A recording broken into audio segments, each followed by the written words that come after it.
Pai querido que estás nos céus, estamos aqui na Tua presença em busca da Tua bênção. A bênção maior depois de Jesus Cristo é o Espírito Santo.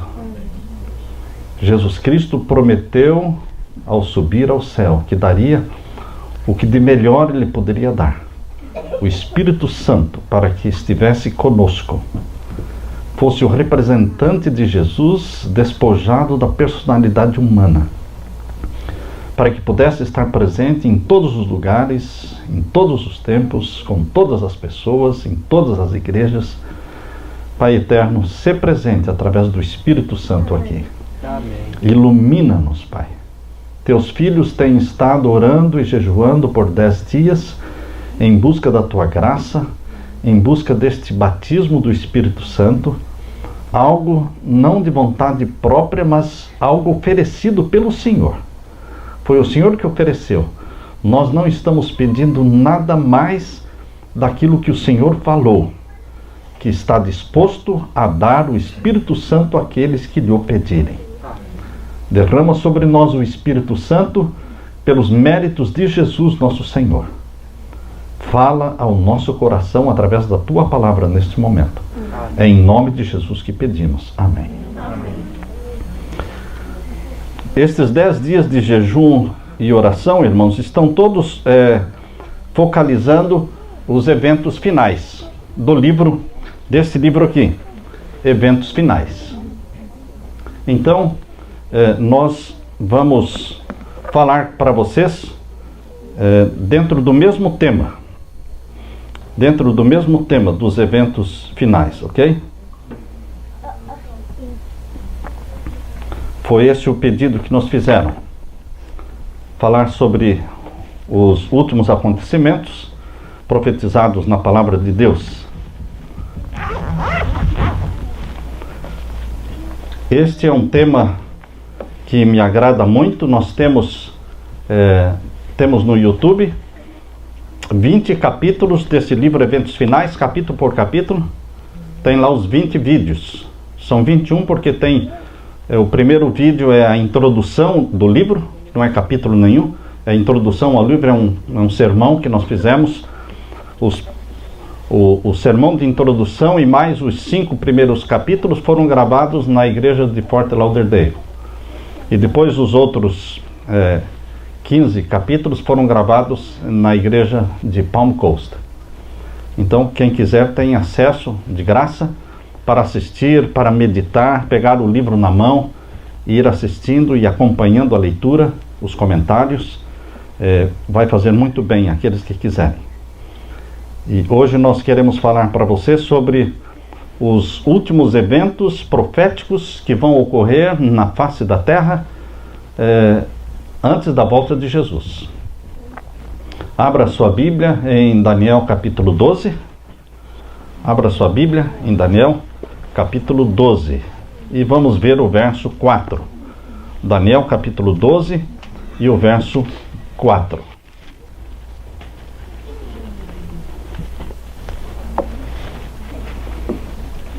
Aqui nós lemos: E tu, Daniel, fecha estas palavras e sela este livro, até ao fim do tempo. Muitos correrão de uma parte para outra, e a ciência multiplicará. O livro de Daniel, a parte final dele, foi uma profecia que Daniel mesmo não entendeu. Daniel não entendeu todas as profecias dadas para ele. Ele entendeu a profecia do capítulo 2, ele entendeu a profecia do capítulo 4, do capítulo 6, não é? Ele entendeu do capítulo 7, capítulo 8 ele não entendeu, das 2.300 tardes e manhãs. Ele também não entendeu a profecia, a maior de todas elas, que é o capítulo 11. A maior profecia do livro de Daniel é do capítulo 11. Daniel não entendeu. Será que a igreja de Deus está entendendo hoje a profecia de Daniel capítulo 11? Será que o livro de Daniel ainda é um livro selado, fechado, ou ele já foi aberto no Apocalipse? Porque o Apocalipse é um livro aberto. Daniel é um livro selado, fechado. Mas lá no Apocalipse nós encontramos um livro selado que é aberto. O livro selado com 7 selos, ele é aberto, e então é escancarado. É colocado acessível a todos os filhos de Deus. E queridos, o livro de Daniel está sendo aberto lá no Apocalipse. É para o tempo do fim. Aqui diz, fecha estas palavras e sela este livro até o fim do tempo. O fim do tempo começou em 1798, começou o tempo do fim. Quando acabaram os 1260 anos da supremacia papal da Idade Média. Quando no dia 10 de fevereiro de 1798, o general Berthier, general de Napoleão Bonaparte, invadiu Roma, prendeu o Papa Pio VI, levou-o preso para Valença, na França, e lá ele morreu com 82 anos de idade. Ali começou o tempo do fim. Ali, em 1798, começou a explosão evangelística no mundo. Porque 4 anos depois, 6 anos depois, em 1804, foi fundada a primeira sociedade bíblica no mundo. E o mundo foi cheio de Bíblias. A Bíblia começou a ser traduzida e colocada nos dialetos e nas línguas de todas as tribos e nações da terra. 1804, a primeira sociedade bíblica, da Inglaterra. 1816, a segunda sociedade bíblica, a americana. E assim, queridos, a Bíblia preencheu o planeta Terra. Por quê? Chegou o tempo do fim. E agora a Bíblia tem que ser estudada. As profecias têm que ser entendidas. Por isso está aqui, no verso 4. Até o tempo do fim. Quando foi preso o Papa, foi libertada a Bíblia. Que tal? Como é que eu posso afirmar isso? Com toda certeza, com absoluta segurança, eu digo, quando o Papa foi preso, a Bíblia foi libertada, porque a Bíblia estava na lista dos livros proibidos. Queimavam-se Bíblias e prendiam-se pessoas que liam a Bíblia. Mas agora, com a prisão papal, quebrou-se a supremacia papal e agora a Bíblia estava livre para ser impressa e distribuída no mundo todo. Amém. Por isso que surgiu os movimentos missionários. Os grandes missionários do mundo surgiram depois de 1798. China, Índia, África, enfim, o mundo foi invadido por missionários levando as boas novas da salvação em Jesus, levando Bíblias com eles, nesse período, quando começou o tempo do fim, depois de 1798. E foi nesse período que surgiu também o movimento adventista milerita e depois o movimento adventista do sétimo dia, a Igreja Adventista do sétimo dia. Por isso diz aqui, tu, Daniel, fecha estas palavras e sela este livro, até o fim do tempo. Muitos correrão de uma parte para outra, e a ciência se multiplicará. Queridos, aqui diz que haveria uma verdadeira explosão do conhecimento humano. A ciência se multiplicará. Será que esta parte da profecia também está se cumprindo? As invenções modernas, como iPhone, computadores, laptops, celulares, smartphones, iPod, iPad, colocou nas nossas mãos todas as bibliotecas do mundo. Eu tenho uma biblioteca de milhares de livros, mas hoje eu não preciso mais estar carregando. Eu tenho porque tenho, eu já trouxe comigo por décadas. Mas hoje as pessoas já não compram tantos livros. Por quê? Porque eles têm tudo no computador, tudo no iPad, tudo no iPhone. Eles acessam ali qualquer biblioteca, qualquer informação, qualquer livro do Espírito de Profecia. Enfim, irmãos, coisas caríssimas que nós comprávamos antigamente, coleções grandes, você acessa gratuitamente. Hoje o pastor tem que ter cuidado quando está pregando, porque hoje o povo não é ignorante. O povo tem o conhecimento na mão.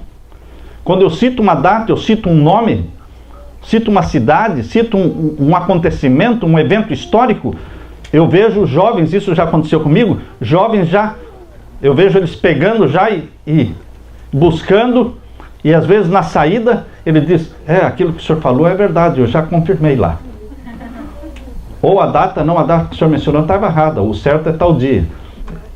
Queridos, hoje o conhecimento está acessível. Mas quando a Bíblia fala que a ciência se multiplicará, será que seria essa ciência somente? Não, queridos. Essa seria menos importante, porque a profecia estava especificamente falando da explosão da ciência profética, não da ciência tecnológica. A Bíblia em todos os lugares, e a profecia começou a ser entendida. Em 1830, Guilherme Miller começou a estudar e depois começou a pregar, e em 1844 foi o grande movimento e o grande dia do desapontamento, 22 de outubro de 1844. Hoje nós estamos há 219 anos vivendo no tempo do fim. Já é hora de acabar o tempo do fim. Já estamos há 219 anos no tempo do fim. 2017 menos 1798 são 219 anos. Por isso é hora de chegar ao fim. Tá certo? Em Daniel capítulo 12, verso 1 em diante, abra sua Bíblia e vamos ler. O capítulo 12, o verso 1 em diante. Naquele tempo se levantará Miguel. No tempo do fim se levantará Miguel. Jesus Cristo voltaria no fim dos tempos.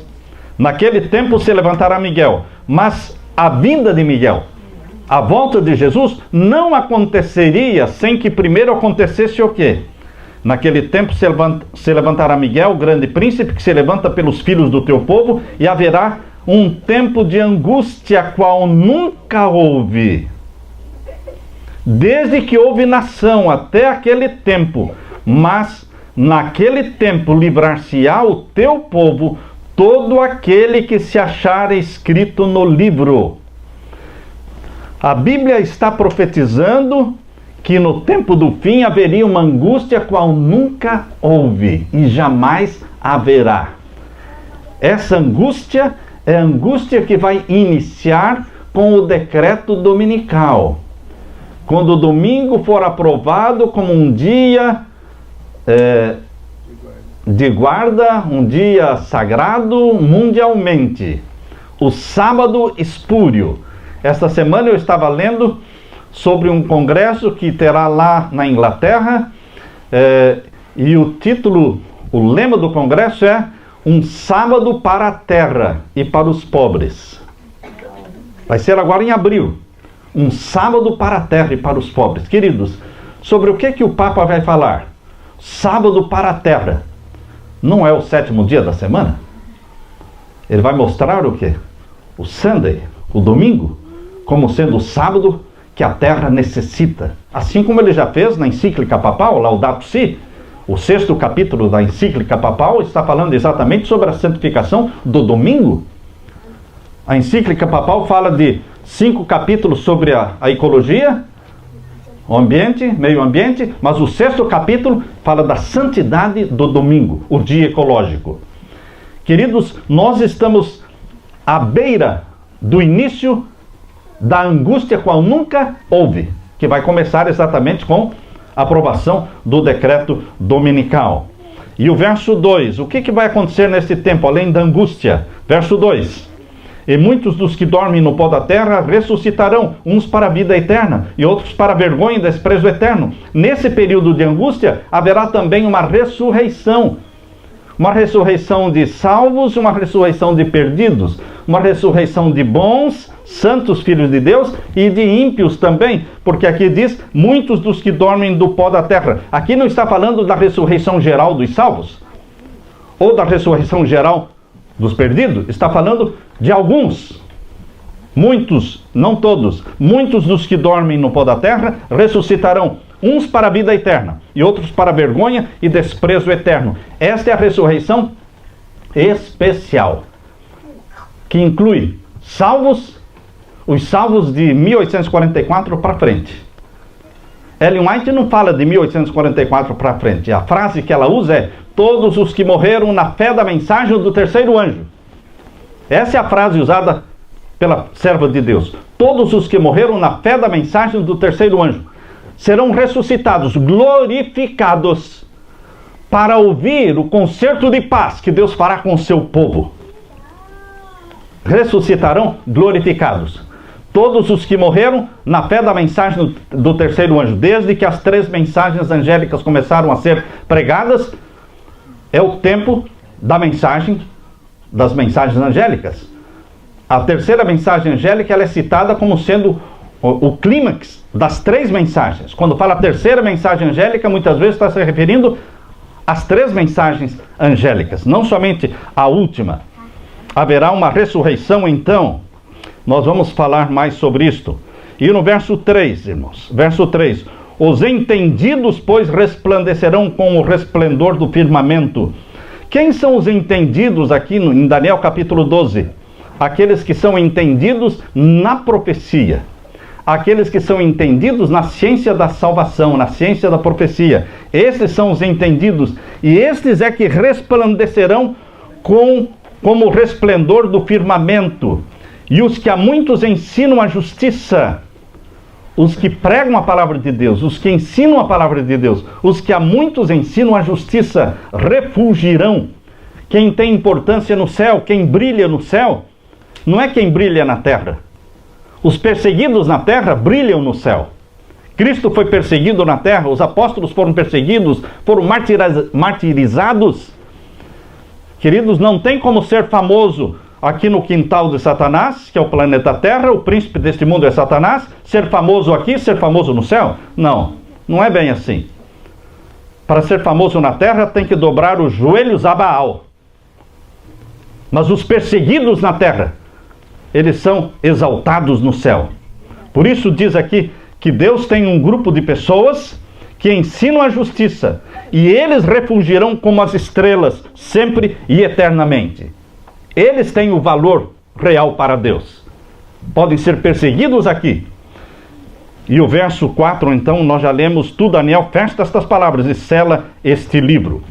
Nos eventos finais, queridos, proféticos, existe um link entre Daniel capítulo 11, verso 45. Abra sua Bíblia aí em Daniel capítulo 11, verso 45. Vamos ver agora o link que existe com Apocalipse 17, verso 16. Primeiro vamos ler então Daniel 11, 45. Nós vamos fazer vários links de Daniel com Apocalipse. Por quê? Porque Daniel e Apocalipse, na realidade, eles são um livro só. Não devem ser estudados como 2 livros, mas como um só livro, porque eles estão falando dos mesmos assuntos. Um é a profecia selada, fechada, o outro é a profecia aberta. Nós temos que entender estudando os 2. Vamos ver os links. Leia agora o verso 45 do capítulo 11.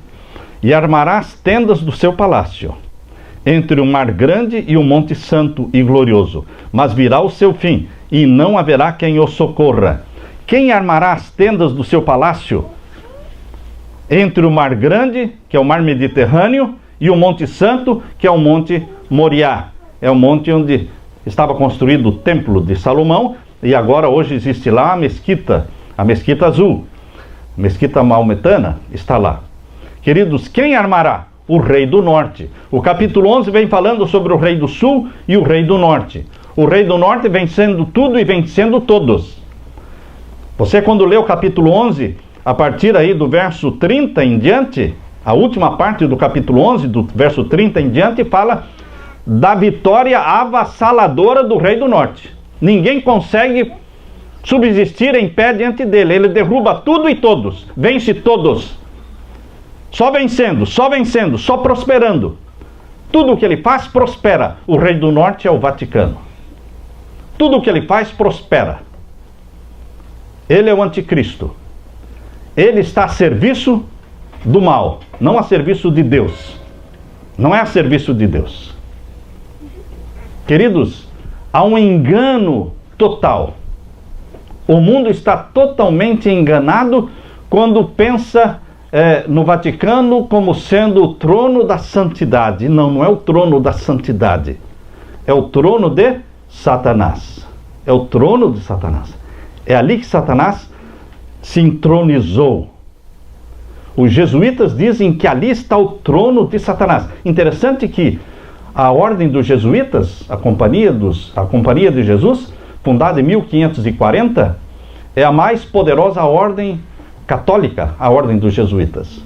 Existe um livro escrito pelo jesuíta Malachi Martin. Malachi Martin escreveu dezenas de livros, como The Key of This Blood, que é um livro sobre os três poderes que querem dominar o mundo.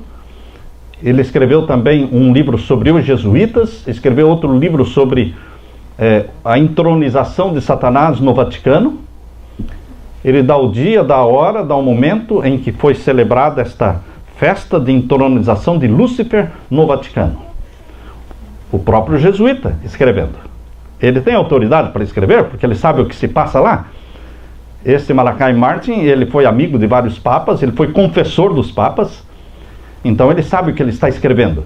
Então, queridos, o trono que está ali no Vaticano não é o trono da santidade, é o trono de Satanás. Ali se louva a Satanás. Na profecia do capítulo 11, o rei do norte é o Vaticano, é o papado. Tiago White já defendia este pensamento, dizendo que o rei do norte era o papado. Uriah Smith era contrário na interpretação do rei do norte. Uriah Smith, um dos pioneiros da igreja adventista, ele defendia que o rei do norte, de Daniel capítulo 11, era a Turquia. Mas já desde o começo, a maioria dos teólogos entende como sendo o papado. Quando você lê aqui no capítulo 11, irmãos, capítulo 11, verso 45, falando que o rei do norte vai armar as tendas do seu palácio entre o mar grande, que é o mar Mediterrâneo, e o Monte Santo, que está ali em Jerusalém, vai armar as tendas do seu palácio, mostra que ele vai ter domínio sobre aquela região. Ele vai governar aquela região. Ele vai ter domínio, ele vai ter supremacia ali.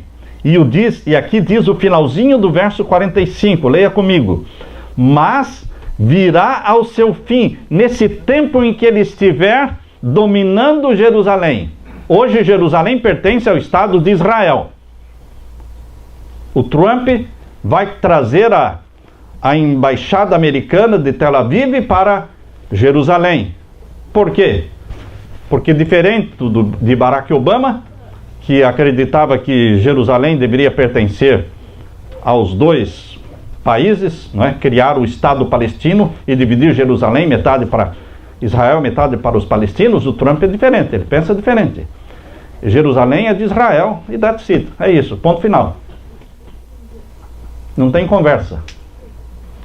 E para provar isso, ele vai colocar a embaixada americana em Israel, mostrando, não é a embaixada americana de Israel, vai colocar em Jerusalém. Ele já define a posição dele. Ele é amigo de Israel e quer defender Israel. Mas, queridos, a profecia diz que Israel vai cair nas mãos de quem? Do papado. O Estado de Israel vai ser dominado pelo papado. Por isso está dizendo aqui. E nesse tempo, diz aqui, mas virá ao seu fim. O rei do norte, o papado, terá um fim. Ele prosperou, prosperou e prosperou. Durante a Idade Média, houve a queda da ferida mortal, não é? Em 1798, quando o Papa foi preso, mas aí em 1929 ele começou a se tornar novamente famoso, com o Tratado de Latrão, e veio crescendo em popularidade, em poder no mundo, e hoje ele está no clímax do poder. Mas até quando vai esse poder? Até quando Deus quiser. Deus estabeleceu um prazo em que o papado vai ser derrubado para nunca mais se levantar. Por isso diz aqui, o finalzinho do verso 45 precisa ser entendido, irmãos. Mas virá o seu fim e não haverá quem o socorra. A primeira ferida mortal foi 1798, mas será? Isso está em Apocalipse capítulo 13. Abra sua Bíblia, em Apocalipse capítulo 13. Apocalipse capítulo 13 e o verso 3. Apocalipse capítulo 13 e o verso 3. E vi uma das suas cabeças como ferida de morte, e a sua chaga mortal foi curada, e toda a terra se maravilhou após a besta. Esta ferida mortal da prisão do Papa em 1798, ela seria curada, e começou a ser curada em 1929, com o Tratado de Latrão, restaurando o Estado do Vaticano. Em 1929, o Papa, que era só Papa, passou a ser rei. Em 1929, o Papa, que era só Papa, era somente um líder religioso, passou a ser também rei na terra. O mais poderoso rei da terra. O rei que todos honram. O Trump ainda não marcou nenhuma visita para o Vaticano. Todos os presidentes, quando se elegem, ou já antes da eleição, eles já estão com amizade com o Vaticano. Eles vão pedir a bênção, porque todos se curvam diante do Vaticano, porque é o mais poderoso rei da terra. Mas o rei dos reis é Jesus. Amém. Ele é o Todo-Poderoso. Amém. E sabem, queridos, aqui diz em Apocalipse 13, verso 3, que esta ferida mortal seria curada. Mas nós lemos lá em Daniel 11, 45, dizendo que tem uma ferida que não será curada. Virá ao seu fim e não haverá quem o socorra. Esse fim do poder papal virá ainda no futuro. Primeiro vem o decreto dominical e vem um período de supremacia papal do tempo do fim. A última supremacia papal, quando todas as nações da terra vão adorar a besta e receber o sinal da besta. Todos aqueles que não têm os seus nomes no livro da vida. Isso é o que está aqui em Apocalipse 13 e o verso 8. Capítulo 13, verso 8. E adoraram-na todos os que habitam sobre a terra, esses cujos nomes não estão escritos no livro da vida do Cordeiro. Todos os que não têm o nome no livro da vida do Cordeiro adoram o poder papal. Aceitam a santidade do domingo, como se fosse o selo de Deus. Mas não, o selo do Deus vivo é o sábado, o sétimo dia da semana. Já desde o Jardim do Éden, o sábado bíblico, o sétimo dia da semana, é o dia, é o memorial da criação, é o selo do Deus vivo, é o sinal que Deus colocou entre ele e o seu povo. Ezequiel capítulo 12, não vamos ler para ocupar o tempo, mas a capítulo 20, não é? Verso 12 menciona que é o quê? É o sábado, Esse é o sinal do Deus vivo entre ele e o seu povo. O poder papal também tem um sinal que mostra a sua autoridade, seu domínio sobre todos aqueles que o aceitam e o adoram. E o sinal que ele colocou no lugar do sinal de Deus, em substituição ao sinal de Deus, foi o domingo. O sinal verdadeiro é um dia, o sábado. O sinal falso é um dia, o domingo. É exatamente o que está sendo proposto na encíclica papal. E é exatamente o que estará proposto agora nesse congresso na Inglaterra, um sábado para a terra, agora em abril. Queridos, aqui diz em Apocalipse 17, olha o link que existe entre Daniel capítulo 11 com Apocalipse 17 e o verso 16.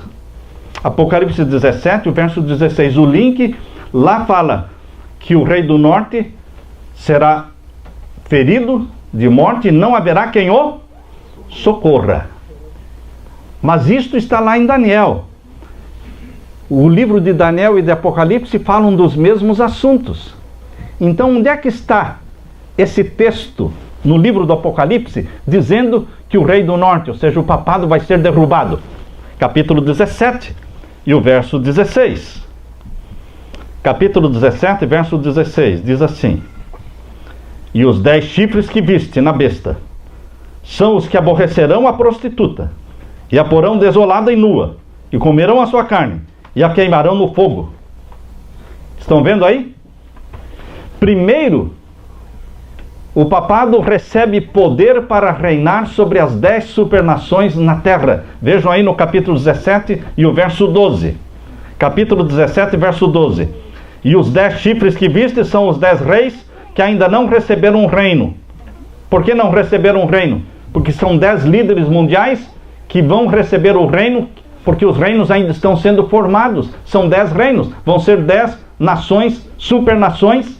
Toda a terra estará dividida em 10 supernações. E esses 10 líderes vão dar o poder e autoridade para que o Papa reine sobre eles. Verso 13 diz assim, verso 13: esses têm o mesmo intento e entregarão seu poder e autoridade a quem?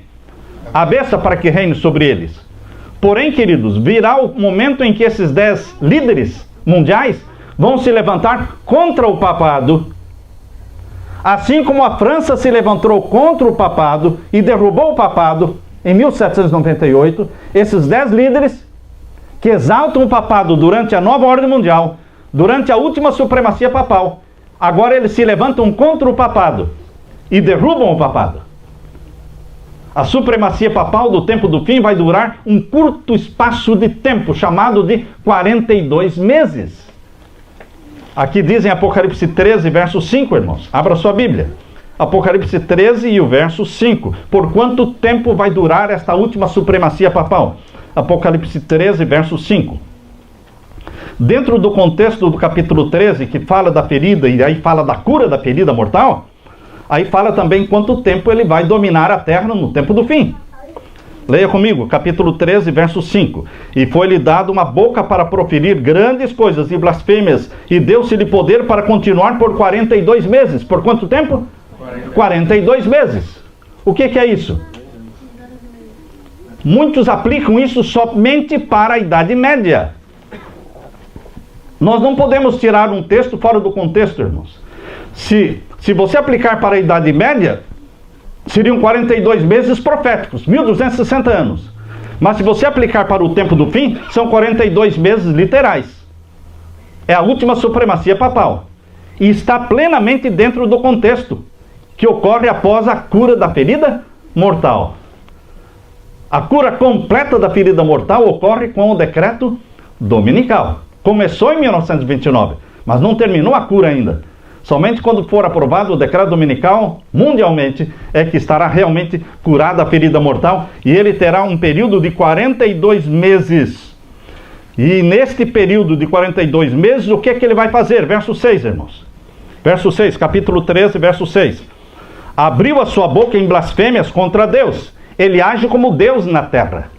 Aceita ser adorado, pretende perdoar pecados, pretende ter autoridade para mudar a lei de Deus, pretende ter um dia sagrado no lugar do dia de Deus, e pretende ter o direito de exercer um ministério terrestre de 3 anos e meio, porque Jesus exerceu um ministério terrestre de 3 anos e meio.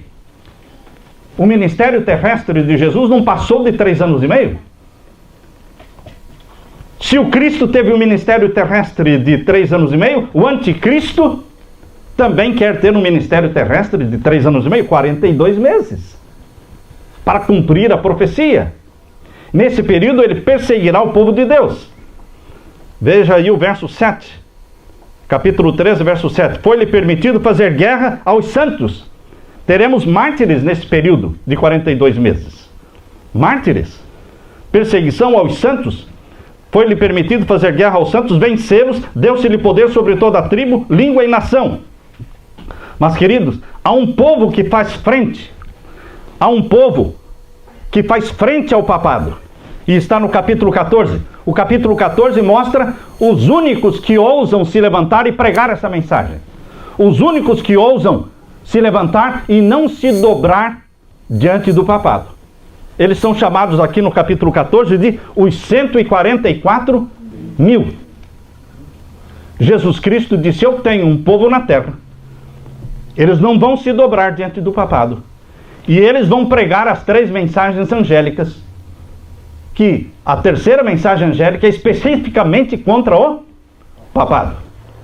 É condenando especificamente o sinal da besta. E mostrando o que vai acontecer para os que receberem o sinal da besta. Eu tenho um povo na terra que vai pregar esta mensagem. As 3 mensagens angélicas. São os 144 mil. Capítulo 14 é uma resposta ao capítulo 13. Capítulo 13 mostra a ação da besta na terra. A besta que subiu do mar, o papado. E a besta que subiu da terra, os Estados Unidos, da América do Norte. Como dominam a terra. O capítulo 14 mostra como o povo de Deus reage. Pregando as 3 mensagens angélicas e vivendo uma vida santa. Vivendo uma vida pura. Porque esta é a descrição dos 144 mil. Homens e mulheres santos ao Senhor, que têm o nome do Pai e o nome do Filho na sua testa. O nome de Deus aqui. Porque são santos ao Senhor. São pessoas desiludidas com a terra, mas são pessoas apaixonadas pelo céu. São pessoas desencantadas com este mundo, mas apaixonadas pelo novo céu e a nova terra. E eles só pensam no novo céu e na nova terra. E só pensam em preparar a igreja e um povo para a volta de Jesus. Este é o assunto do capítulo 14. Por isso diz lá no capítulo 14, aqui está a paciência dos santos. Não são os 20 milhões de adventistas, irmãos, que são chamados os santos de Deus. Porque 20 milhões é muito, não é? É muito. A Bíblia diz que esses 20 milhões pertencem a Laodiceia. E Laodiceia é estado de mornidão. Quem são aqueles que não estão mornos no meio de Laodiceia? Os 144 mil. Esses formam um grupo que foge da mornidão, que se vestem da justiça de Cristo, que têm os olhos ungidos pelo colírio do Espírito Santo e que possuem o ouro provado no fogo, que é o amor, é a fé que opera pelo amor. E eles pregam esta mensagem. A igreja adventista do 7º dia é a igreja de Deus, mas a igreja de Deus, a profecia diz, está morna. E você é convidado por Deus para sair da mornidão. É um marasmo espiritual. É todo mundo correndo atrás dos seus próprios interesses. Vocês estão durante 10 dias em jejum e oração em busca do Espírito Santo. E para recebermos a plenitude do Espírito Santo, nós temos que romper com os nossos pecados de cada dia. Não é só o pão de cada dia, irmãos. Existem os pecados de cada dia. Quais são os pecados de cada dia? Você sabe. São os pecados que você costuma cometer todo dia. Entra dia, entra mês e você continua praticando os mesmos. São as mesmas novelas, são os mesmos filmes, é a mesma comida, é o mesmo jeito, você levanta e acorda do mesmo jeito, sem Deus. Sem Deus. Muitos saem para o trabalho, como Ellen White fala no livro, creio que é no Patriarcas e Profetas, saem para o trabalho como o boi e o cavalo, sem nenhum pensamento em Deus e no céu. Os filhos de Deus não podem sair, não podem se levantar como um animal que nem pensa em Deus e nem no céu. Os filhos de Deus vão cedo para a cama. Se você dorme tarde, irmão, você já está se desqualificando para ser filho de Deus. Essa pega muita gente. Infelizmente, eu tenho que falar isso. Porque tem gente que fala assim para mim: pastor, eu sou de dormir tarde, depois da meia-noite. Ah, é? E é simples assim? Você acha que está certo? Não. Se não está certo, está errado. Se está errado, você tem que mudar. Porque o nosso corpo precisa de repousar cedo. Para levantar cedo.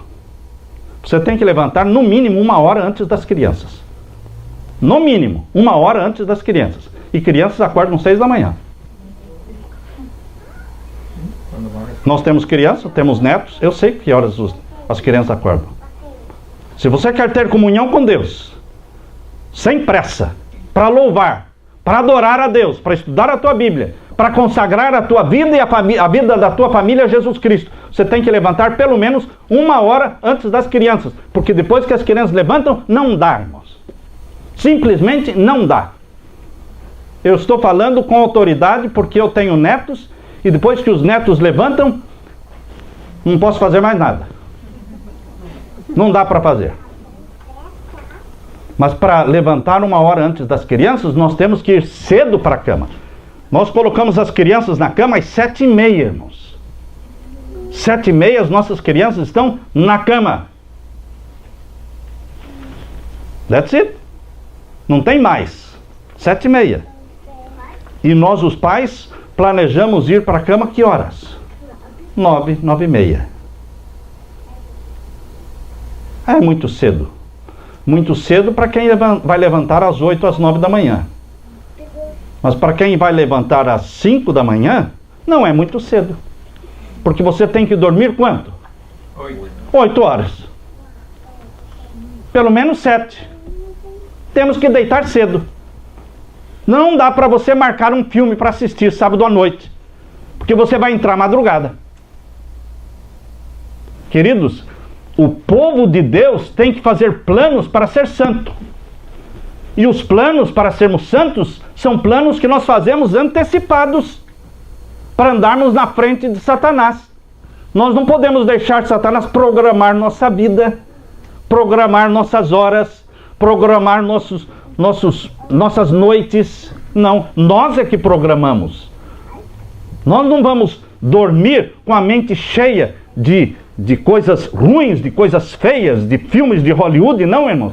Enquanto estamos dormindo, é o Espírito Santo que tem que estar trabalhando na nossa mente, não o espírito maligno. Quem vai trabalhar na sua mente quando você dorme? Ninguém. Como ninguém? Está por fora, meu irmão. Quando você está dormindo, alguém está trabalhando na sua mente. E quando você se levanta, ou você se levanta atrás de Satanás, ou na frente dele. Depende de quem trabalhou na sua mente enquanto você dormia. Vocês não falam para as crianças, ou é mentira isso? Vocês não falam para as crianças que a criança cresce quando dorme? É verdade ou é mentira? Verdade. E você? Quando é que você cresce? Quando dorme. Não é só a criança que cresce quando dorme. Você cresce no poder de Deus, você cresce na semelhança com Jesus quando você está dormindo. Mas como? Quando você foi dormir com a mente cheia do quê? Do Espírito Santo, da palavra de Deus, da paixão por Jesus. Então, quando você dorme, o Espírito Santo tem tempo de sobra para trabalhar, para fazer o download celestial, baixar esse arquivo pesado da mente de Jesus para a tua mente, para o seu HD, para que você levante pensando como Jesus, para que você acorde agindo, tendo sentimentos de Jesus. Agora, se o Espírito Santo não está trabalhando na nossa mente enquanto dormimos, irmãos, outro Espírito vai estar trabalhando. E nós acordamos nervosos, atrasados, ofendendo pessoas, não temos tempo de comer, não temos tempo de fazer o culto com a família, manda alguém fazer, ó, você faz, aí eu não posso. Não é assim que nós vamos para o céu. E não é assim que vamos levar a família para o céu. Os santos de Deus, irmãos, que vão fazer frente ao papado, pertencendo aos 144 mil, são pessoas que planejam a santificação. Eles querem e eles fazem planos para crescer na santificação. O link, queridos, que existe entre Daniel e Apocalipse mostra que agora, no tempo do fim, no final da supremacia papal de 42 meses, o papado será derrubado para sempre. Capítulo 17, então, capítulo 17, verso 16. E os 10 chifres que viste na besta, esses 10 chifres foram quem? Exaltaram a besta. Deram todo o poder e autoridade para a besta dominar o mundo, conforme o capítulo 17, verso 12 e 13. Mas no verso 16 diz que eles vão se levantar contra a prostituta e vão derrubá-la, e vão queimá-la e comer a sua carne. É o fim. É a queda de Babilônia. O caiu, Babilônia. O povo de Deus tem que sair dela antes. Agora, queridos, nós vimos o link entre Daniel 11:45 e Apocalipse 17, verso 16. Nos eventos finais, existe um outro link entre Daniel capítulo 12, verso 1. Leia aí em Daniel capítulo 12, verso 1. Vamos ver o próximo link que existe. Daniel capítulo 12, verso 1. E naquele tempo se levantará Miguel, o grande príncipe, que se levanta pelos filhos do teu povo. E haverá um tempo de angústia qual nunca houve. Você não pode jogar essa angústia qual nunca houve para o passado. Porque aqui diz, como nunca houve, jamais haverá. E todos nós sabemos que a angústia que vem pela frente vai ser a maior de todas. Então não está falando da Idade Média, está falando do futuro. Agora, a serva de Deus, Ellen White, ela faz um link entre Daniel capítulo 12, verso 1, com Mateus capítulo 24. Vamos ver então, Mateus capítulo 24. Mateus capítulo 24 e o verso 21 e 22. Vejam, lá fala de uma angústia qual nunca houve e jamais haverá. E aqui nós lemos a mesma frase. Por que a mesma frase? Porque está falando da mesma angústia. Leia comigo, Mateus 24, verso 1, 21 e 22. Porque haverá então grande aflição, como nunca houve. Está soando parecido com o que nós lemos lá? É a mesma coisa. É a mesma coisa. Lá está a profecia e aqui é Jesus que está falando. Lá é Daniel que está falando. Verso 21, não é? Porque haverá então grande aflição como nunca houve, desde o princípio do mundo até agora. Nem tampouco há de haver. Lá, como jamais, como nunca houve. E aqui diz, nem tampouco há de haver. Não é a mesma coisa? É a mesma coisa. E o que mais? Verso 22. E se aqueles dias não fossem abreviados, nenhuma carne se salvaria. Mas, por causa dos escolhidos, serão abreviados aqueles dias. Esta angústia do tempo do fim, irmãos, ela será abreviada. Porque se não for abreviada, ninguém aguenta. Ninguém suporta. A angústia da Idade Média durou 1260 anos. A angústia do tempo do fim, Deus está dizendo, vão ser só 3 anos e meio. 42 meses. Deus não deixa você assim, apavorado, sem saber se vão ser 10 anos, 20 anos. Não, irmão, nem 10, nem 20, nem 15, nem 8. Apocalipse 13, 5 diz que quando a ferida mortal for curada, o papado terá um domínio sobre a terra de 42 meses. Essa é uma profecia com dupla aplicação. Quando nós não aceitamos que existem profecias com dupla aplicação, nós não entendemos a profecia. Nós não entendemos. Existem 2, 3, 4, 5, 10, muitas profecias com dupla aplicação. Eu tenho um vídeo, um sermão no YouTube, que o título é Profecias com dupla aplicação. Ali eu vou citando uma dezena delas. Esta é uma delas. A supremacia papal é uma profecia com dupla aplicação. Foi de tempo profético na Idade Média, e agora no tempo do fim, tem que ser obrigatoriamente tempo literal. Se você achar que vai ser tempo profético, bom, o problema é seu. Você acha que vai ter mais de 1260 anos? Não, vão ser 1260 dias. O anticristo, ele anda tentando imitar Jesus, irmãos. Ele só não tem o caráter de Jesus. Ele tem o caráter de Satanás, o anticristo. Mas ele tenta fazer o que Jesus fazia, no sentido de ter um dia de guarda, ter uma lei chamada 10 mandamentos, só que no lugar do sábado colocou domingo, perdoar pecados como Jesus perdoava, aceita ser adorado como Jesus aceitava ser adorado, e quer ter um ministério na terra de 3 anos e meio. No livro O Evangelho de Patmos, é uma meditação matinal escrita por John Paulin, teólogo adventista.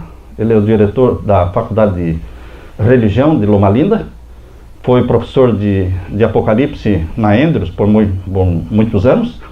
E nessa meditação matinal, o Evangelho de Patmos, lá ele menciona sobre Apocalipse 13, verso 5, os 42 meses. Ele diz, assim como Cristo teve um ministério de 3 anos e meio, o anticristo também terá um ministério de 3 anos e meio. Eu creio nisso. Quem não crer, espere para ver. Espere para ver.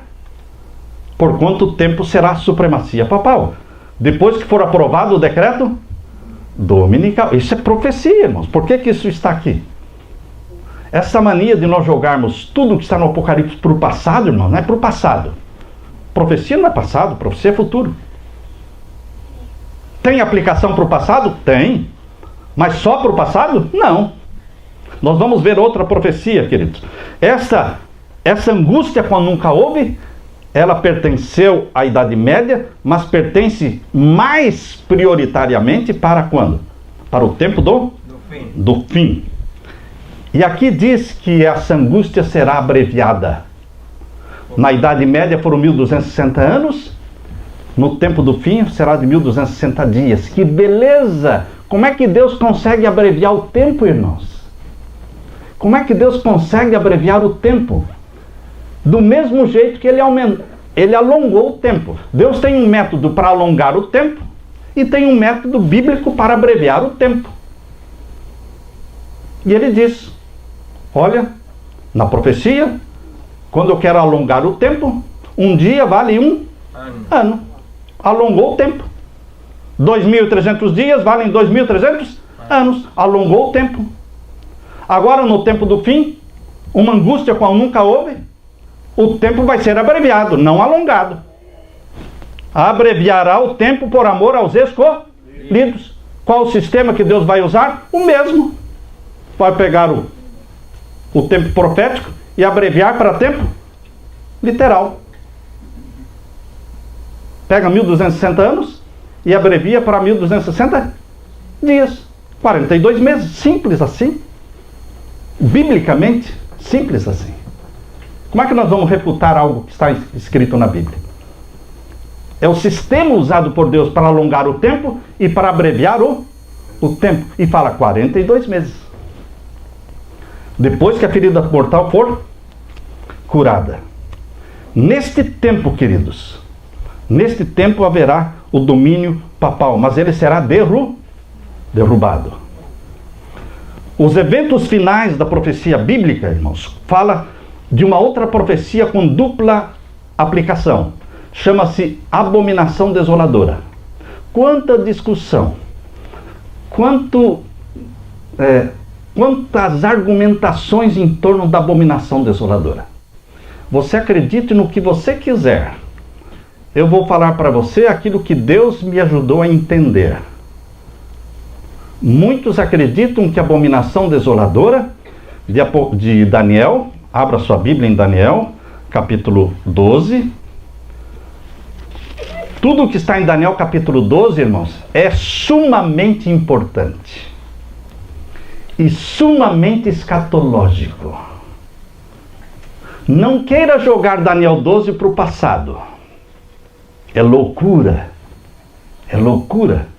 Você chega no clímax do livro de Daniel, que é a volta de Jesus, que é Miguel se levantando para libertar o seu povo, e agora você quer pegar um verso do capítulo 12 e jogar para o passado?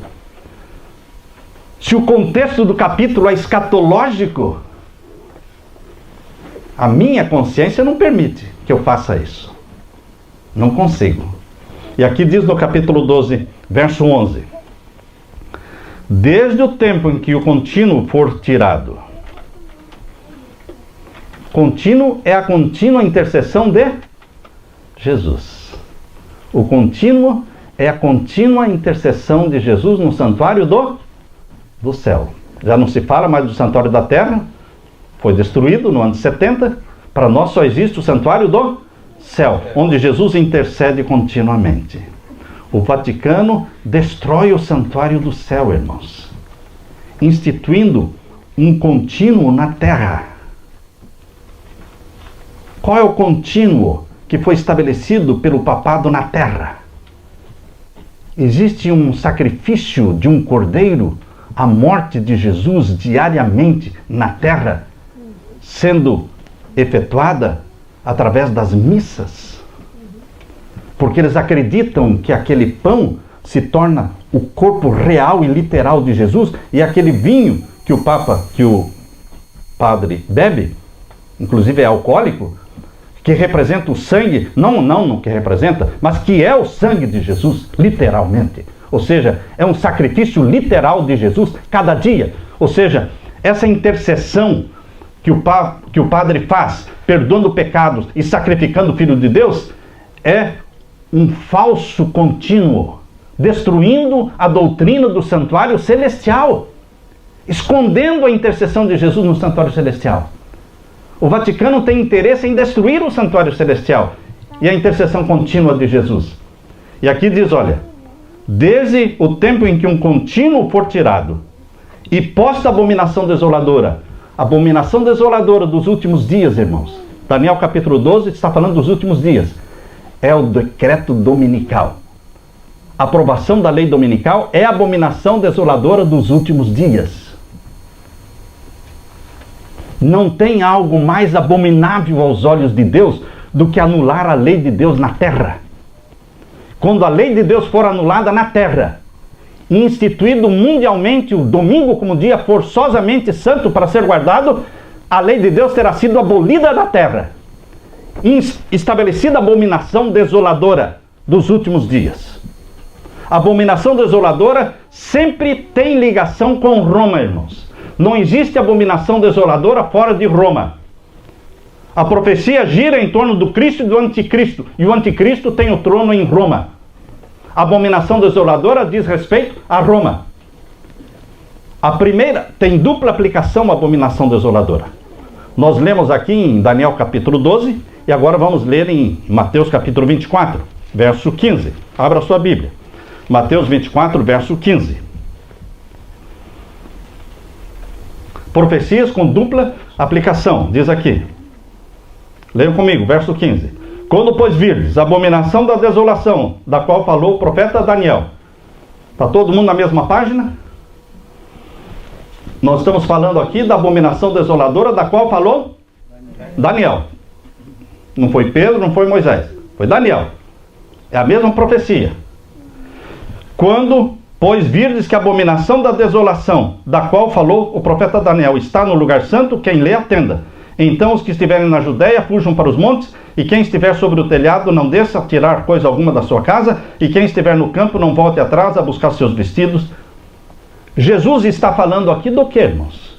Eu não vou falar porque está muito claro. Você sabe. Do que Jesus está falando aqui? Quando... E os que estiverem na Judéia fujam para os montes, e quem estiver no telhado não desça a tirar, e quem estiver no campo não volte. Está falando do quê? A destruição de Jerusalém a 70. Exatamente. É isso que Ellen White fala nesse livro aqui, O Grande Conflito. Agora nós vamos abrir aqui o Grande Conflito, na página 25. O primeiro capítulo desse livro, O Grande Conflito, é aterrador, irmãos, porque conta como Jerusalém foi cercada e como 1 milhão de judeus, mais de 1 milhão de judeus, foram mortos dentro de Jerusalém. Como é que eles passaram fome? Como é que eles comiam as correias das sandálias? Como é que eles começaram a matar mães matando os próprios filhos e comendo? Hoje eu como o teu filho e amanhã você come o meu. E as mães trocavam os filhos e comiam os próprios filhos. Tal era a fome dentro de Jerusalém, durante o cerco de Jerusalém. Está aqui no capítulo 1 do Grande Conflito. Leia esse livro. Mas não pode ler uma vez só, nem duas. Você tem que ler várias vezes esse livro. Quem quer entender a profecia, irmãos, lê esse livro várias vezes, riscando, até rasgar o livro, de tanto que você riscou. Esse primeiro capítulo explica a destruição de Jerusalém, que aconteceu no ano 70. E aqui no verso, na página 25, irmãos, diz assim: a profecia que ele proferiu, falando de Mateus 24, que nós lemos aqui, capítulo 24, verso 15 em diante. A profecia que Jesus proferiu era dupla em seu sentido. Tem profecia com dupla aplicação ou não tem? Lógico que tem. Dupla aplicação. A profecia que ele proferiu era dupla em seu sentido. Ao mesmo tempo em que prefigurava a destruição de Jerusalém, representava igualmente os terrores do último grande dia. Quais são os terrores do último grande dia, irmãos? Se eu quero entender os terrores do último grande dia, eu tenho que entender os terrores do cerco de Jerusalém. Quem provocou os terrores do cerco de Jerusalém? Roma. Roma. Sempre Roma. Quem vai provocar os terrores do último dia? Roma. Roma. Sempre Roma. Roma não muda, irmãos. Roma não muda. Muitos protestantes estão aí agora planejando celebrar o fim do protestantismo. Dia 31 de outubro de 2017 completam 500 anos de protestantismo. Um protestantismo que já não protesta contra nada, irmãos. Não existe mais protesto. O ecumenismo juntou tudo. Igreja católica, igrejas evangélicas e protestantes estão todas juntas, santificando o domingo. E vão ter uma festa de celebração em Roma, dia 31 de outubro deste ano 2017, para provar que não existem mais protestos. A religião é uma só, todos estão unidos. Eu acho que estão mesmo, né, irmãos? Eu acho que estão mesmo. Eu não quero, não é? Eu não vou nessa. Mas, em nome da liberdade religiosa, que nós temos que ter amizade com todo mundo, nós como igreja estamos nos ajuntando, entende? Nos ajuntando, fazendo visitas ao Vaticano, fazendo união das igrejas. Não é papel nosso, irmãos, fazer união de igreja. O nosso papel é pregar a profecia. Profecia. Não tem como se unir e pregar a profecia. Ou você prega a profecia ou você se une. Das duas, uma. Não tem que fazer as duas coisas. Não tem como. Porque as 3 mensagens angélicas nos separam como um grupo isolado no mundo, irmãos. Se eu pudesse fugir disso, eu fugia. Se eu pudesse ficar sem pregar as 3 mensagens angélicas, irmãos, para mim seria melhor. Eu teria mais amigos. Menos oposição. Mas não dá. Deus me forçou a pregar isso. Deus falou, você prega, e você prega. Deus, quando chama, Ele dá ordem e a gente tem que obedecer.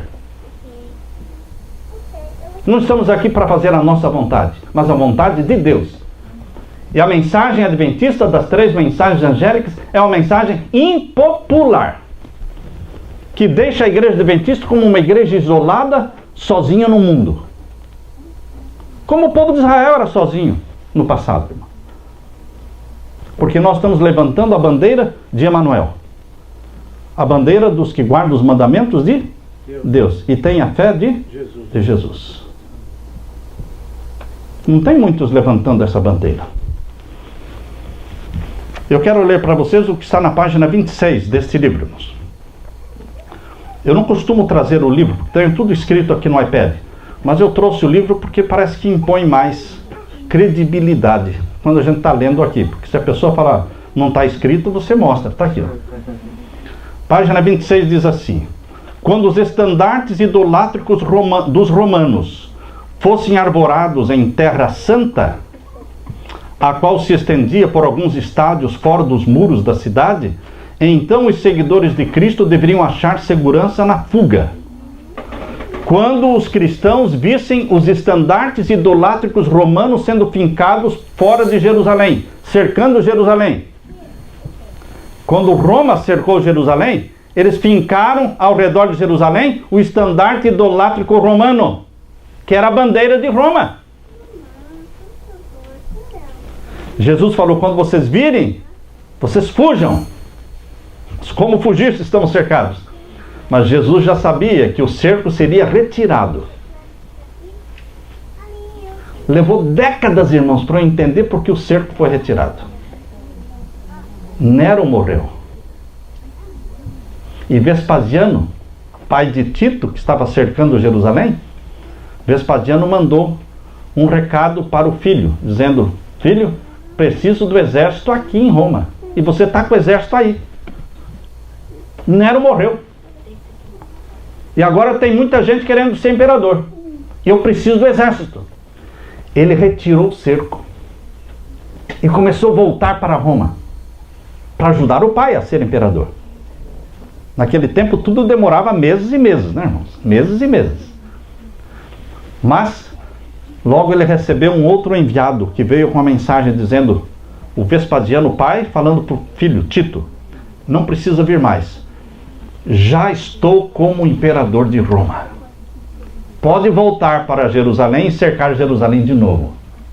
Nesse tempo em que ele retirou o cerco, até ele voltar e cercar de novo, os cristãos o quê? Fugiram, irmãos. E os judeus que não eram cristãos fugiram dos campos para dentro da cidade de Jerusalém. O contrário dos cristãos. Por isso tinha tanta gente dentro da cidade de Jerusalém, mais de 1 milhão. Porque todo mundo que estava fora veio para dentro da cidade. E os cristãos que estavam dentro de Jerusalém fugiram. Por isso não morreu nenhum cristão. E morreram mais de 1 milhão de judeus. Porque aí o segundo cerco veio e destruiu tudo. Os estandartes idolátricos romanos cercou Jerusalém.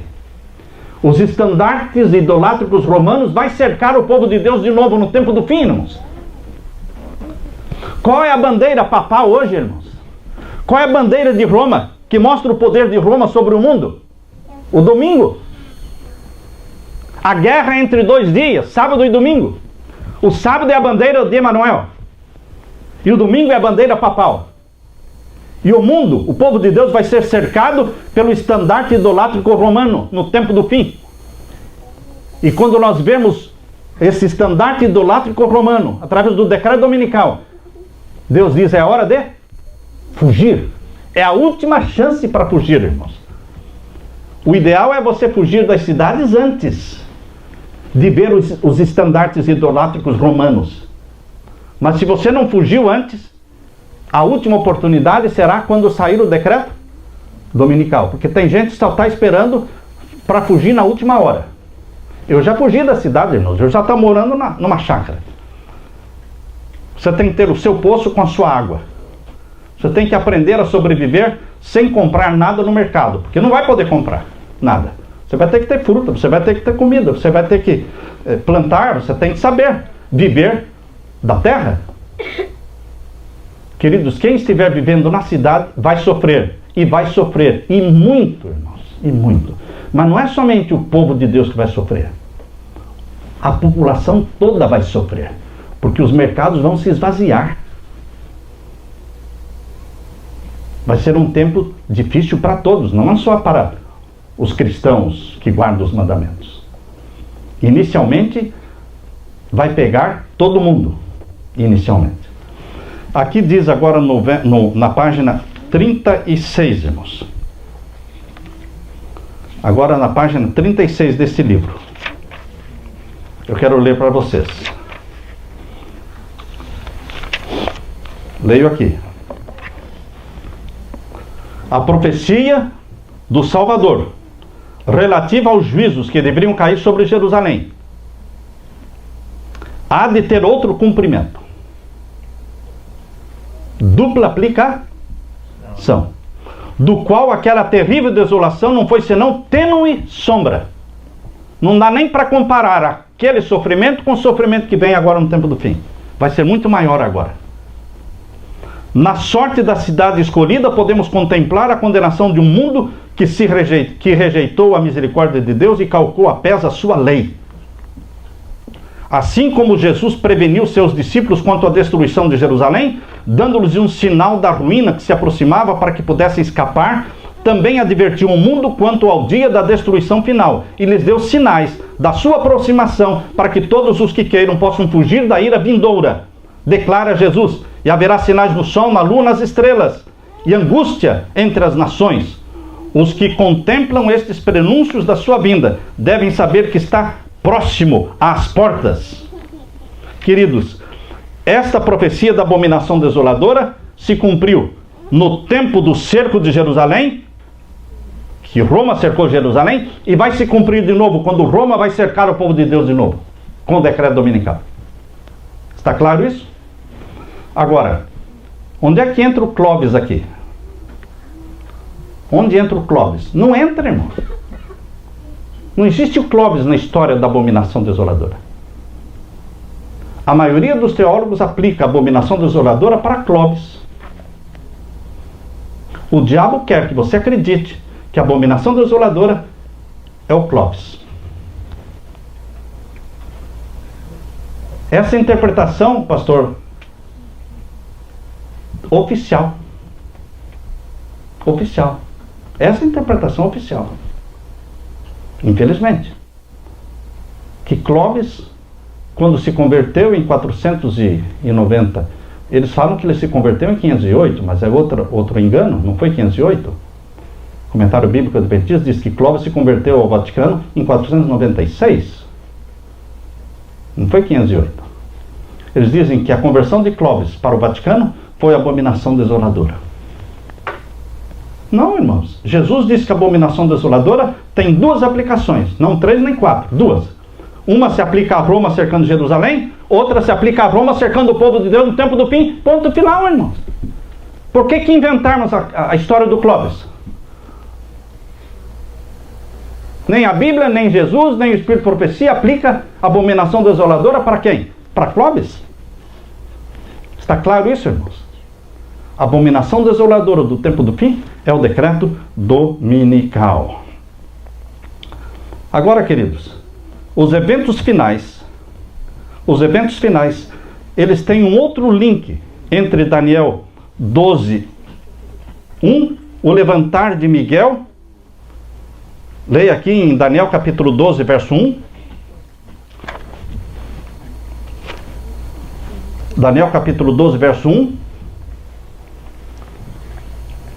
Naquele tempo se levantará Miguel. Só essa frase agora, do verso 1. Isso tem um link com Apocalipse 8. Quando é que Miguel se levanta? Ellen White fala claramente que Miguel se levanta para fechar a porta da graça. Ela é clara quando fala, creio que é no livro Primeiros Escritos, que ele se levanta para fechar a porta da graça. Ela usa Daniel capítulo 12, verso 1, naquele tempo se levantará Miguel, ela usa esse texto para falar do fechamento da porta da graça. Olha, isso tem um link, irmãos, com Apocalipse capítulo 8. Abra sua Bíblia agora, em Apocalipse capítulo 8. Porque Apocalipse capítulo 8 está falando exatamente sobre o fechamento da porta da graça. O fechamento da porta da graça é um tema. Você não encontra essa expressão na Bíblia, fechamento da porta da graça. Pode procurar, você não vai encontrar. Essa é uma expressão adventista, muito conhecida na igreja. Quando você fala fechamento da porta da graça, todo mundo sabe o que é. Mas vai procurar essa frase na Bíblia, não tem. É a mesma coisa, quando você fala decreto dominical, vai procurar na Bíblia, não tem. Isso é uma expressão adventista, expressão decreto dominical. O que a Bíblia fala é sinal da besta. Isso a Bíblia fala, que é o decreto dominical. Agora, fechamento da porta da graça, a frase não existe, mas a Bíblia usa uma outra frase para falar do fechamento da porta da graça. Leia agora capítulo 8 de Apocalipse. Capítulo 8 e o verso 5. Capítulo 8, verso 5.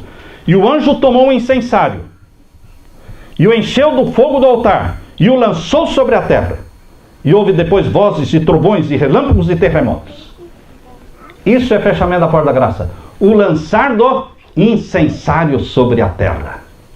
Essa é uma expressão bíblica, usada por Ellen White. Ela usa isso no Primeiros Escritos, página 229, irmãos. Primeiros Escritos, página 229, ela usa o texto de Apocalipse 8, verso 5, quando Jesus lança o incensário sobre a terra e diz, está feito. Permaneça o ímpio na sua impiedade, e permaneça o santo sendo santificado. Jesus não intercede mais, porque ele lançou o incensário sobre a terra. Vejam o link, Daniel 12, 1, Miguel se levanta para libertar o seu povo. É o link com o fechamento da porta da graça de Apocalipse 8, verso 5, quando Jesus lança o incensário sobre a terra e vai fechar a porta da graça. Capítulo 8, verso 1 a 5, irmãos, está dentro do sétimo selo. O sétimo selo é o fechamento da porta da graça. O primeiro selo dá início ao juízo celestial, e o sétimo selo dá fim ao juízo celestial, fechando a porta da graça. O primeiro selo abre o selamento do povo de Deus, o sétimo selo fecha o selamento do povo de Deus. Selamento é selar a pessoa para a vida eterna ou para a condenação eterna. Morte ou condenação. Por isso são 7 selos. São 7 fases no juízo celestial. Por que Deus faz o juízo celestial em 7 fases? Porque Ele trabalha em ciclos de 7. Quando você chegar no céu, você pergunta: vem cá, Jesus, querido Jesus, me explica só isso. Por que tudo tinha que ser 7? 7 trombetas, 7... A história da igreja o Senhor contou em 7 igrejas. O juízo celestial o Senhor contou em 7 selos. 7 dias de criação. E Jesus vai dizer para você, é tudo em ciclos de 7. Porque Deus trabalha em ciclos de 7. Queridos, o 7º selo é o fechamento da porta da graça. Abrindo então as 7 trombetas. As 7 trombetas, elas se abrem e começam a ser tocadas no 7º selo. Não antes, nem depois, no 7º selo. Na 7ª igreja começou o juízo. Primeiro selo aberto. Segundo selo. O primeiro selo começou a ser aberto no tempo da 7ª igreja. E as 7 trombetas só vão começar a ser tocadas no 7º selo. Deus é organizado, irmãos. Deus não faz a coisa bagunçada. O que der tá bom, se não der tá bom. Não, não. Deus escreve tudo em sequência, irmãos. E está escrito na profecia. Aqui diz que as 7 trombetas só vão começar a ser tocadas depois que Jesus lançar o incensário sobre a terra no 7º selo. Vamos ler esse verso? Capítulo 8, versos 5 e 6. Versos 5 e 6. E o anjo tomou o incensário e o encheu do fogo do altar e o lançou sobre a terra. E houve depois vozes, trovões e relâmpagos e terremotos. E o verso 6. E os 7 anjos que tinham as 7 trombetas prepararam-se para tocá-las. Somente depois que lançou o incensário sobre a terra e parou de interceder, fechou a porta da graça, não tem mais intercessão. Quem está salvo, está salvo. Quem está perdido, está perdido. E então vem as destruições das 7 trombetas. Não antes. Simples, queridos. Agora, em Apocalipse capítulo 12, irmãos, capítulo 12, tem um outro link. E esse é o último que nós vamos fazer. Capítulo 12, vamos ver então o verso 2 de Daniel, capítulo 12. Daniel, capítulo 12 e o verso 2. É a ressurreição especial. Essa ressurreição especial já deu muita discussão, irmãos. Porque há pessoas que não acreditam nisso. Pessoas que não acreditam que vai ter uma ressurreição antes da volta de Jesus.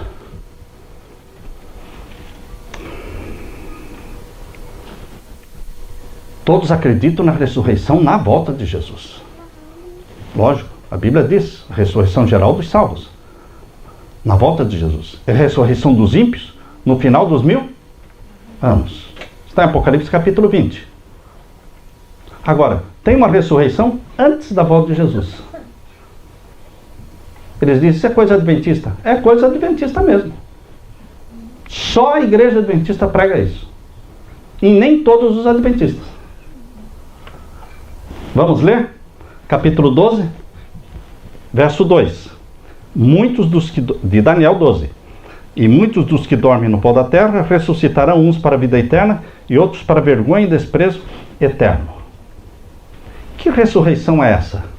Se você abrir o livro aqui, o grande conflito, vamos ver aqui, e ler o que ela fala sobre esta ressurreição, vamos ver aqui no capítulo 40. No capítulo 40, que fala sobre esta ressurreição, irmãos. Eu trouxe o livro para ler para vocês. Está aqui. Neste livro aqui, que é o livro completo, tem outra coisa, né, irmãos? Esse é o completo. Se eu estou falando que esse é o completo, é porque tem outros que não são completos. Tem o condensado. Quando é que Deus deu uma revelação para a igreja condensar e tirar fora algumas coisas que Deus, o Espírito Santo, inspirou Ellen White a escrever? Eu não sei quando é que foi dada essa visão. Mas eu prefiro o livro completo. Entende? Livro completo. Porque no livro condensado, muitas coisas que foram tiradas dali são coisas importantes. Vejam aqui na página 637 do capítulo 40 deste livro. O livramento dos justos. Aqui na página 637 diz: abrem-se sepulturas, e muitos dos que dormem no pó da terra ressuscitarão, uns para a vida eterna e outros para a vergonha e desprezo eterno. Daniel 12, verso 2. Exatamente o texto que nós lemos. Está falando da ressurreição na volta de Jesus? Não, não. É só você ler. Eu já li dezenas de vezes, irmão.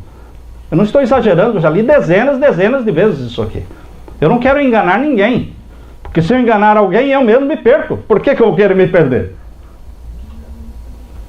Ellen White está falando aqui, irmãos, e Deus revelou para ela que existe uma ressurreição especial antes da volta de Jesus. E agora eu vou completar a leitura. Todos os que morreram na fé da mensagem do terceiro anjo. Quem? Todos os que morreram na fé da mensagem do terceiro anjo. Eu entendo que são aqueles que morreram de 1844 para cá. Ou seja, o povo que prega as mensagens angélicas, que guarda os mandamentos de Deus, tem a fé em Jesus, que morreu sonhando em assistir a volta de Jesus e morreu sem ver a volta de Jesus. Jesus diz: calma, você vai ressuscitar e vai assistir a volta de Jesus. Você não sonhava assistir a volta de Jesus? Pois você vai assistir, porque eu vou te ressuscitar antes. E você ressuscitado, vai ser ressuscitado glorificado. E você vai ser um conforto e um alento para os perseguidos irmãozinhos teus, que estão sentenciados à morte, estão sofrendo, passando por uma angústia chamada angústia de Jacó, e você vai poder consolá-los. Como aqueles que ressuscitaram com Jesus, na ressurreição de Jesus, consolaram os discípulos decepcionados. Lembram-se? Aquela multidão que ressuscitou com Jesus e entraram na cidade santa e consolaram os discípulos, dizendo: nós ressuscitamos com ele. Alegraram o coração dos discípulos que estavam tristes. Assim, os que ressuscitarão nessa ressurreição especial, eles serão conforto e alento para os sentenciados à morte, irmãos. Porque o povo de Deus na terra vai estar debaixo de um decreto de morte. Já não é o decreto dominical, irmãos. Agora já é o decreto de morte, para matar os que guardam o sábado, o dia do Senhor. Mas esses ressuscitados, glorificados, eles dizem: fica calmo, tranquilo. Eu já ressuscitei glorificado e eu vou assistir junto com vocês o quê? Eu vou assistir a volta de Jesus. Mas antes da volta de Jesus, nós vamos assistir mais duas coisas, irmãos. Deus encenou assim como se... Irmãos, não é só Hollywood que faz filme, não. Deus faz também coisas assim e vai transformar o céu numa tela panorâmica. Vai ser um cinema assim, uma tela panorâmica, e Deus vai estampar no céu a lei dos 10 mandamentos. Amém. A mão de Deus vai abrir as 2 tábuas de pedra. E esses ressuscitados glorificados, juntamente com o povo de Deus perseguido e sentenciado à morte, eles vão olhar para o céu e vão ver a lei. Os ímpios também vão ver a lei dos 10 mandamentos. Mas e quem não quiser ver? Quem não quiser ver, terá que ver. Todos os ímpios terão que ler os 10 mandamentos, irmãos. Isso é forçoso, não é opcional. Os salvos de Deus leem os mandamentos com alegria e regozijo, e os ímpios com tristeza e terror, porque eles pisaram aquela lei, desprezaram aquela lei. É ali que eles vão se revoltar contra os líderes religiosos deles, que os enganaram. Por isso diz aqui, irmãos, estou lendo: todos os que morreram na fé da mensagem do terceiro anjo saem do túmulo glorificados, não mais morte. Ainda não foram para o céu, não. Ressuscitam glorificados, estão esperando a volta de Jesus. Para que eles ressuscitam glorificados? Aqui diz: para ouvirem o concerto de paz estabelecido por Deus com os que guardaram a sua lei. Deus é fiel, irmãos. Você guardou a lei dele, você está protegido por ele. Você tem tudo com ele. Ele tem um lugar especial para você. Você não sabe o carinho que Deus tem para com aqueles que o honram e guardam a sua lei. Ele tem um carinho muito especial. Existem muitos hinos do Quarteto Arautos do Rei. Muitos, dezenas deles. Mas existe um hino que eu não canso de ouvir. É um hino que está lá naquele CD, Aqui é o Seu Lugar, o título do CD. Mas não é essa música que é o seu lugar, é só o título do CD.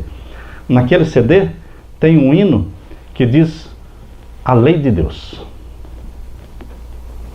Fala sobre a santa lei de Deus. É um hino gostoso de ouvir e fala: a tua lei é santa, justa e boa, porque tu és santo, justo, bom. Bem-aventurados os que guardam os mandamentos de Deus. É um hino que eu não canso de ouvir, porque fala do caráter santo de Deus e do caráter santo da lei de Deus. Por isso ele honra aqueles que o honram. Aqueles que me honrarem, eu os honrarei. Ele cumpre isso aí. Por isso diz aqui, irmãos, todos os que morreram na fé da mensagem do terceiro anjo saem do túmulo, glorificados, para ouvirem o concerto de paz, estabelecido por Deus com os que guardaram a sua lei. Parece tão simples, né, irmãos? Guardaram a sua lei. Isto custa sangue, irmãos. Guardar a lei de Deus custa sangue, perseguição, morte.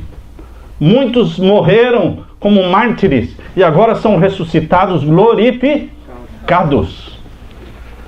para verem aquela lei que eles guardaram no céu estampada. A lei de Deus vai ser exaltada, irmãos. Exaltada. Isso está em Apocalipse 11, 19.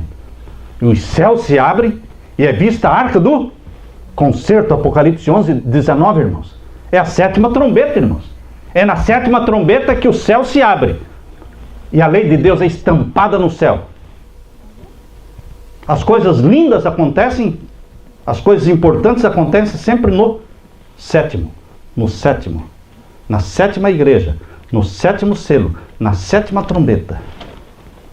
Depois que essa lei aparece no céu estampada, irmãos, e Deus declara o seu pacto, o seu concerto de paz, aqui diz: os mesmos que o traspassaram. Agora já está falando dos ímpios. Os ímpios também ressuscitam. Muitos dos ímpios ressuscitam nessa ressurreição especial antes da volta de Jesus. Uau! Quem são estes ímpios que são tão privilegiados assim, que vão ressuscitar antes da volta de Jesus? Aqueles que Jesus falou: vocês vão assistir a minha volta. Vocês verão o Filho do Homem vindo nas nuvens. E o que o sumo sacerdote fez quando Jesus falou isso? Rasgou suas vestes. Blasfêmia.